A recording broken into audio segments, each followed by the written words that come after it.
A number of years ago, I went to visit an elderly woman, and when I walked in, she says, I need help.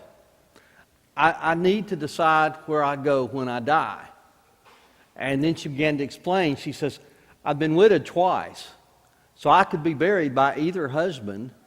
And then there's kind of this within me that, well, there's that spot back where my parents are buried in that country cemetery, and I'd kind of like to go back there. But then I also know that to go to either of those three places would be more trouble than somebody just, put me here in town somewhere. She was troubled about where she would be buried. As you get to the last part of the book of Genesis, in fact, the last chapter, and, well, that's one of Isaac's concerns. Now that he's gone down to Egypt, in other words, when I die, you're going to take me back. And so you find in verse 5, Joseph saying, my father made me swear, saying, I am about to die in my tomb that I have hewed out for myself in the land of Canaan. There you shall bury me. He was determined that's where he would go. And then you get to the very end of this chapter, and Joseph, he's kind of like, when you go back, you take my bones.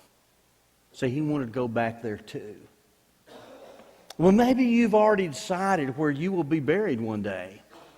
Why, I found a bargain on some spots over at Alabama Heritage, and I jumped on them. Not in it, mind you.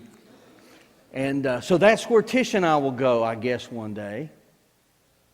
But where we are buried is of really no consequence in compared to where we really, really go when we die. In other words, I'm speaking now about our eternal destination. But I'm afraid there's a lot of people probably given more thought to where they will be buried than where they will spend eternity. Well, what about you? Have an idea, since you're here tonight, you've given more thought to where you'll spend eternity than where you'll be buried. And that's good.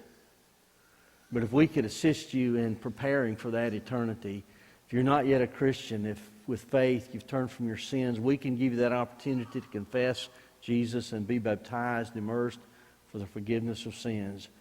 If there's a need for prayer, we'd be glad to take the time and pray for you. If you need to come, please come as we stand and sing.